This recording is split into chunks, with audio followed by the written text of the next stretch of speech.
Welcome, my peeps, my peoples. Please like, comment, subscribe, share the video. It'd be greatly appreciated from the bottom of my heart, my peeps, my peoples. Mary Jane's in the building. Peep Squad is in the building. We in the building, baby. So let's talk about Black Ink Crew Chicago. Please hit that like button. Please hit that subscribe button. You know, do your girl a favor. Hit me up. Do it, please. And let me stop. So anyways, let's just talk about the episode. It was crazy. It went down. I'm just like, SB done got his ass whooped fast, quick, in a hurry, right on national TV. It was wrong. It didn't have to go down like that. Junior started that shit. He was wrong for that. Junior was in his feelings about his situation with Adriana and his situation, you know, with Lily and whatever that may be, and he took it out on SB. SB did come in there a little bit aggressive, but only because he didn't know what he was walking into, and clearly he had a reason to be aggressive because Junior was ready to do the damn thing. We see Erica Mena. She's making her way around the reality TV show circuit. I said it was a mistake long time ago when Erica Mena said she's retiring from reality TV. She's retiring from Love and Hip Hop.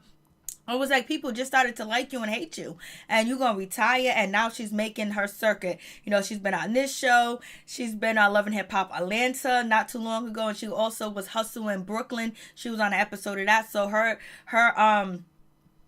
her booking manager is making sure she gets seen on TV. So anyways, you know, she's engaged to Safari. We get to find out about, you know, we already knew about the situation when she was arrested with her ex, and it went down like that. There was some weed, there was some drugs knocking doors down, there was some sex going on, there was some orgy type of atmosphere going on. People was getting high, getting lit, room to room, doing their thing. You know, Nikki Baby was there too as well.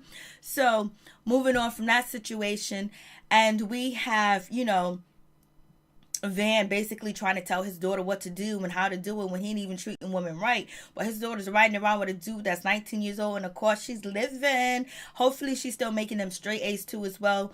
Van, you better get on it, and you better pay attention to your daughter and stop doing all this trivial shit that you've been doing, you know, because your daughter's more important. She's out here in these streets, and you know, she could be on anybody's plate too as well.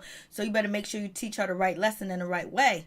And so far, you don't even know who she hanging with. Last year, she was dating a dude, and you met up with him and brought all the dudes. Now she's with another dude that's 19 years old, but she ain't even trying to hide it from you. She's trying to let you know up front what she's going to be about. So either you get with the program and tell her how to run these streets, or she's going to get ran on. So, but she seems like a smart, intelligent girl. But she's growing up. She's 17 years old. He's 19. He got his license and a car. She ain't got to wait out there in the snow and the cold weather for the bus to come pick her up or go to practice. You know, she said he makes me happy and I make him happy. I was just like, uh-oh. It looked like she had that look that she's been doing it and doing it and doing it. Wow. You know, it is what it is. He's too busy chasing around Ebonita and that situation he had going on. He need to be paying attention to what's going on at home, and then realizing that Jen is like, you know, his daughter's stepmother, and he ain't even paying no attention. So we have that situation. Ryan talking about he gonna stay single, be single. He's gonna just co-parent with his two kids. He don't know what's going on. He ain't gonna date. He ain't gonna have no girlfriend. He don't need one. He got Gina. And you know what? Instead of having a girlfriend and date, he got one on deck that he pays, and she follows him around, and she's known as his assistant, Gina. So we have that situation. And 4 is doing good. He's still in Atlanta with his family, and he's getting his shit together. And basically, he's going to get some mental health and some evaluation. And hopefully, we see him back again. He get all the needed help that he needs. And thank you for coming on the show and exposing that part of his life. You know what I'm saying? If you're going to expose the sex tape, you might expose what's going on behind the sex tape, what's going on in the brain. Insane in the membrane, going insane. Like, he got a lot of shit, and this environment is very toxic. Look what just went down. Like, it just, and next episode is gonna be toxic too. Charmaine and Lily gonna get into it. Hopefully Charmaine finally redeem herself and beat the shit out of Lily. Then we find out that Lily's been saying the N-word and being disrespectful with it, and not saying in the manner that people usually say where it is considered racist. The way that she was saying it seems like it was the racist way, because there's 2 ways that you can say it. The one where you can say it where you're being an elitist and you're trying to be disrespect. There's another way of saying it where you're bringing endurance. But regardless, you shouldn't say it to anybody, because people are going to feel a certain type of way. and you don't see black people talking about other people races and making fun of races and calling them stereotypical names or whatever. But anyways, you gotta listen to the video when Tupac Shakur explains the N-word.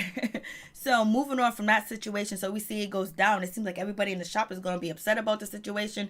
Ryan asked Lily if she even want to still work here. I was like, whoa, what's going on? So we get back to Chicago. They're back from Vegas, and it's Ryan and it's Don and it's Charmaine. And basically Charmaine failed. She didn't do a good job.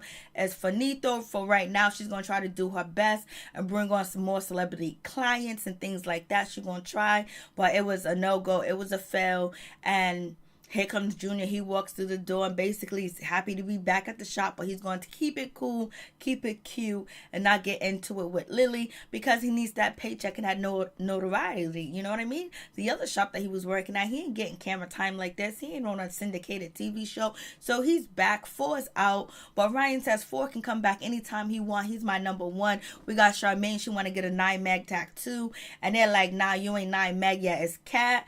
As 4 is done, and it's Ryan 9 mag, and you got to jump through some hoops to get a 9 mag tattoo. And Charmaine wants to be a part of that clique. She wants to get it. And we also going to see Danielle. Danielle's coming back into the picture, so that's good to see Danielle, to see what's going on. So we have that situation. Then we got Charmaine. She's interviewing, Erica Mena, and basically talk about the abuse situation, her getting arrested, and thinking that she was going to be with this man for the rest of her life, but it's over, it's done with. She got back for a little bit of weed, but it was a domestic dispute. And basically she's 31 and she's ready to turn up because it's her birthday and she in Chicago. She says she needs her tattoo, but she's gonna get a tattoo from Ryan. And Ryan was like, Charmaine, you better not try to take claim to this tattoo. You better not try to get any, like you bringing me a celebrity client, because I've been knowing Erica Mena for years. Erica Mena got her ass out, showing us her ass, showing us her body, basically letting us know that she's up for business, up for grabs. But Safari done grabbed that ass. Don't know if Safari and Erica Mena is real or if it's fake, but it is what it is. So I was just like, So we have that situation. And then, because, Erica Mena was at WGCI chilling. She's doing her promo. She's trying to get back in the business. She should have never left. She would have been up there. Because people kind of care. People really don't care today, right now, at this moment. But so we move on to, Bella. Bella introduced us to somebody that she knew for 10 years. His name is SB. He played her. He left her. He didn't do what he's supposed to with her. And then on top of that, he didn't finish up her tattoos. And she was like, you didn't give a fuck about me then. And he was like, maybe I didn't give a fuck about you then, but I give a fuck about you now. I was like, damn, like, you've been going. He said, maybe I didn't give a fuck about you. And he done slept with her friends, 3 of her friends or whatever. He goes, I didn't do it behind your back. I did it in front of your face. Bella's easy to be played with. Like, it is what it is. She's just easy. And she needs to focus on not drinking. Stop messing with Lily. Stop messing with SB and focus on that child. Because that child be out there in public whiling and acting up when she's trying to change her daughter's diaper or trying to have somebody babysit her daughter. She be flipping out, maybe because she don't be around mommy enough. And, excuse me, and maybe mommy's not instilling values and morals and behavior modification efforts into her daughter. So, but before then, at the beginning of the episode, they all go skating or whatever. Then Bella said, I thought my daughter would like skating because she's half white. I was like, Bella, you need some help. Charmaine called, Van a bitch, and she tried to chase after her, but he fell and busted his ass. So basically, they kind of like had a little bit of fun at the ice skating ring, but they really wasn't feeling it. And then you had Don talking about Ryan. Ever since he grew his hair out, he's like Mac. He's like the miggity Mac. Like he's this guy, he's that guy, he's a romantic guy with the ponytail. I know he be changing it up. So it is what it is with that situation. And Charmaine was funny when she came through with the ice skating ring. She was like, look at the gangsters on ice. The gangsters on ice. I like that. So that was cool and everything. So we have that situation. And, back to Bella and this dude, SB, that done slept. He's honestly behind your back. I didn't do it behind your back, You knew I was doing it. So basically, Bella was just having sex when she was just happy to be with him and happy to have him in her presence because she don't have high self-esteem. And I'd rather have a piece of man than no man. He can sleep around, don't give a fuck about me, but he can come back.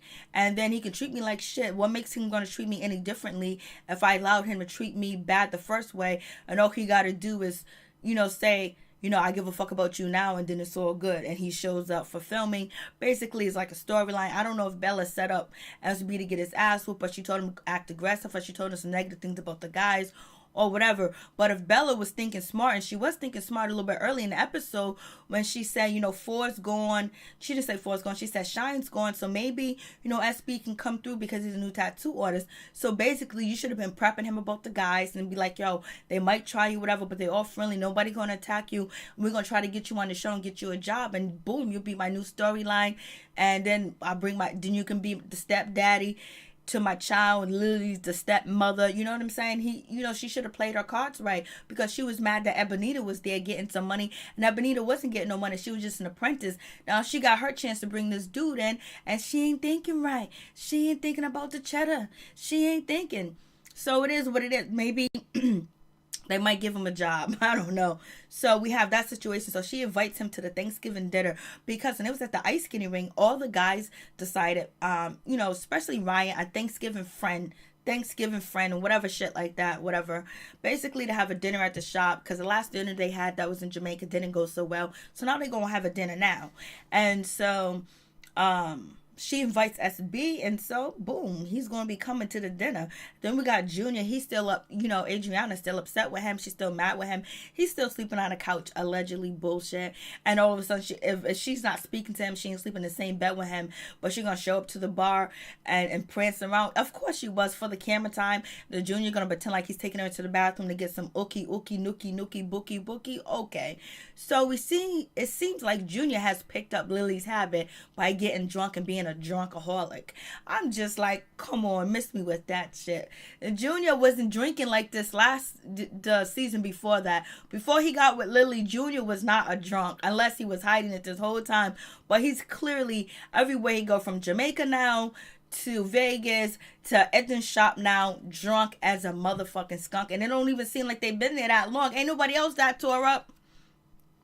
But Bella is tore up. I don't know if Bella is tore up off of alcohol. She popped some pills. She did some lean, but she seemed a little extra intoxicated.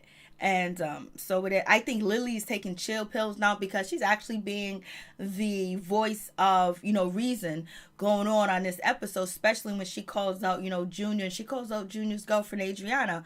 But we still don't miss that you've been using the N-word negatively, bitch.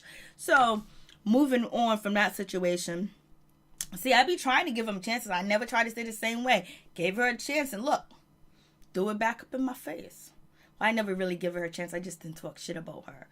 Well, I kind of did, because she was barefooted, looked like an old prostitute in Vegas when she was sitting on the back of that wall with her black, dirty feet, and she was just sitting there looking like she was all fucked up. So moving on from that situation, so now SB and, Bella, they kissing. I was like, what happens with Lily? I thought her and Lily was living together and playing house. What's going on with that situation? So I guess we'll find out what's going on. Ryan tattoos, Erica Mena, and it is what it is. And Ryan says he's single, he's doing his thing, and he has his hired vagina working on staff with him. So moving on from that situation, now we get to the Thanksgiving friend party or whatever. Charmaine forgot some food. She leaves. She's MIA trying to get food. Everybody's there. Then Bella walks, Junior's there, and Junior's outside, and then he sees, Lily, and Lily was like, yo, I don't really want to talk about it. You know what I'm saying? I probably shouldn't have said this. I probably shouldn't have said that. I probably shouldn't have said this. But y'all, I don't want to be beefing about the shit no more. It is what it is. Blasting the third. Let's move on. Let's go back and forth with some new shit. And so then Junior was like, yo, Lily, I ain't never told you that I loved you. I ain't never told you I loved you while I was with my girl. So does that mean that you did tell Lily that you love her? So, because, Junior told Adriana that he ain't never told Lily that he loves her. And why is Adriana worried about if Junior ever loved, Lily? Lily's in the past, but now she's not really in the past because they working together. So Adriana's going to always feel a certain type of way. She's always going to be feeling like there's something going on. And Adriana's kind of thinking that maybe I shouldn't have believed Lily. Like, duh, who believes her? Only crazy people. And they end up realizing that they're crazy. So we have that situation. But, in my opinion, Adriana should not be worried about whether Junior loved her or not, because you know what? It is what it is. He says he loves you. He's with you. He says he's going to propose to you. Blasing the third, move forth with it, because hashing and going back and forth and being mad and angry over the bullshit with Junior don't make no sense, especially if Lily is irrelevant, because who wants to... Lily might be pretty when she's dressed up with makeup and wigs and shit like that. But other than that, the ugliness that you see from her when she drinks, get a little bit of alcohol in the system, that should scare anybody away. The way she was beating up Junior's ass. I don't know if Junior's going to go back. Who knows? But anyways, moving on to the Thanksgiving party. So Junior and Lily have that little conversation. Lily walks in. And Adriana's feeling a certain type of way. Lily's feeling a certain type of way because now eggs on her face. Her ex-man is back there that she mistreated. She dogged out, and he's with a girl that he's living with, and they happy. Then on top of that, all the relationships that Lily done had on the show has fizzled out, has disappeared. She doesn't have anything stable. Cobra's even gone. She played Cobra and used Cobra up. I don't know if she took Cobra's apartment. Who knows? So we have that situation, and now she has to watch this shit with egg on her face that Junior's back, because Lily wanted basically nobody back from 9 Meg to be working with Ryan again, and it'd be Lily, Ryan, and all new people, and Bella, and then the former manager that was, Ryan's best friend. I don't know what she went to. So anyways, we have that situation. So it goes down, and so Junior's feeling a certain type of way. He's already upset. He's kind of mad or whatever. So they end up playing this game. You tell a lie and then tell one lie and 2 truth or whatever. So basically they're playing that game, whatever. And so then, what's her name? Bella, she walks in with her man SB, and they walk in, and SB's already getting it, like, oh, he's a side piece. Don grabbed him up real tight, yoked him up, and then he's over there standing by Ryan, and it was like, oh, you're the side piece, who's this dude? And then SB was getting aggressive, like addressing everybody like a man with a deep voice, where it seemed aggressive, and they wanted him to be a bitch. Like, you asked, I'm answering you. It's not like he got his hands up or he's trying to fight them, but he's talking aggressively. He's not really conducting himself like he needs to conduct himself around people he don't know, and make sure he figures out, can he beat everybody? If there's any weapons on deck, do I have a weapon? Is there any chairs? Is there a fast escape route, because there's more them than me, and maybe I want to work for this shop or whatever because I'm just moving back to Chicago. Blase the third, they asked him if he has his own place, and then they said, oh, you the side piece too, SB, and SB was like, nah, I ain't the side piece or whatever. So SB is getting aggressive. Ryan calms him down. They kind of hug a little bit, and then Ryan is in SB way, and then SB says to Ryan, yo, excuse me, playboy, but he says that in a way, watch out, playboy. He says in a way that's aggressive, and they looking at him like, yo, this dude better cool out. He better chill out. So, Ryan is trying to explain to him, like, yo, you knew, we don't know you, we know her, so we're going to ask her the question, because SB was like, I'll answer any questions that you need to ask. It was like, no, we know her for the longest, and, SB was like, well, I knew her for like 10 years, I known her longer than all of y'all. That was like, that's cool, but you the stranger. And so they sit down, and so they laughing that he's a side piece or whatever, Blase in the third, because they all know she's sleeping with Lily. And plus, they just teasing him too as well. And it didn't seem like Don or Van or Ryan even wanted any smoke with this dude. They was giving him chance after chance when they felt like he might have been aggressive. But, maybe, SB needs some more etiquette classes of how to deal when going on a set of a TV show. What you want to do and what you don't want to do. And maybe, being all hard like that, he just got talking all that shit. Don't talk shit if you can't fight. Don't talk shit if you can't back it up. Don't talk shit if you can't pick shit up and throw it at people to protect yourself, especially when you're outnumbered. So if you think about it, what you should do is ease out that situation as quickly, fast, in a hurry as you possibly can. Stay near an exit. Stay near security. So security already knew something was going down, because why is security on deck? Security was just walking around this place like they knew something was going to pop, because they must have put something in SB's head, or they put something in the people's head, like make this Thanksgiving shit seem pop. And it's time for Lily to start bringing some pop, pop, pop. So we have that situation. And so then Lily's answering the question. She said she had sex with 2 people in the shop. She said that, you know, she's under 25 or whatever. And she said something else. She said something else or whatever.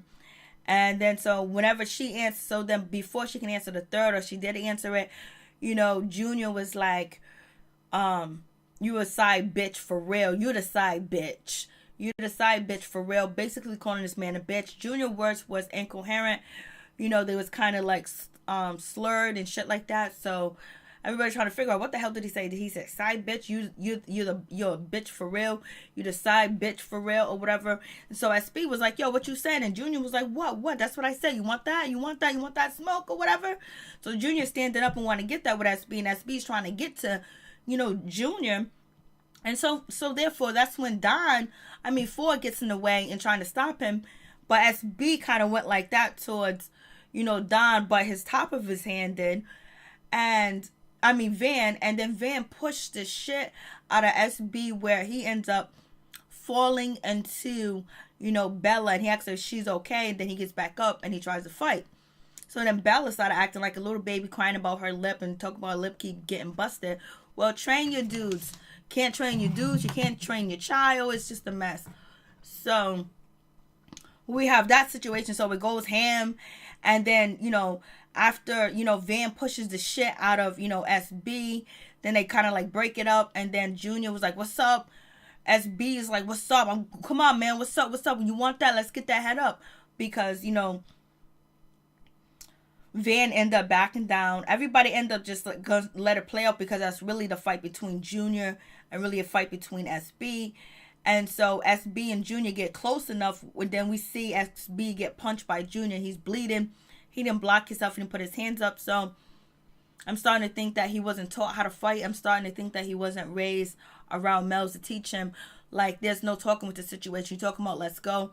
There's no such thing as getting into somebody's face and yelling and screaming, especially when you're a man. If you feel like you're in danger, you're supposed to fight to get yourself out of danger. And he wasn't able to. He got clocked. He started bleeding. It seemed like, you know, Junior punched him. We don't know if he put Kool-Aid or fake blood in his mouth. Who knows? And so there it goes. And then Adriana's talking about, you effing bitch, F you. And she's jumping in the situation, calling SB all types of names. Then she follows SB back to where security has SB, you know, guarded so he don't get jumped. And then SB decides to spit on Adriana because she's back there defending Junior, which she don't need to. She's calling him a bitch and saying what's up, whatever, and he ends up spitting right in her face, and he spit blood in her face. I'm like, you know what? That's way too much. And so then that's when Ryan takes off his shirt. He's ready to go. Ford's ready to go. Don is ready to go, and they ready to get to SB, and it seemed like they got to him somehow, because it was like security was carrying SB out, and Junior find out that SB spit on his girl. So now he's trying to fight. Everybody's trying to fight. Don ends up getting Van ends up getting SB out of the situation. And they go in ham, and Junior's trying to control Adriana. Now she's off the chain. She's yelling and she's screaming. But she's only following your behavior. She's following your lead because you're the man. You're leading her. So she's acting like you want her to act because she's following your lead. A man and his situation is supposed to be leading his woman and guiding her, and he's putting her in all types of harm's way. Because if she's acting up and if he's acting up and he's going off and he's being violent and he's holding in anger and rage, and she's gonna follow his lead, and so that's why she started barking like a dog. And that's when Lily was like, see, she shouldn't be doing that. Anything that happens to her can possibly happen, because you shouldn't be getting in the middle of 2 men fighting, which Lily would do, and she has done, but she was telling the truth, you know what I'm saying? So it goes down like that. Next episode seems like it's going to be lit. Let's get it. You guys tell me what you think about this episode. Was Junior or SB at fault? Who was at fault? Peace them out. Much love to all my peeps and my peoples.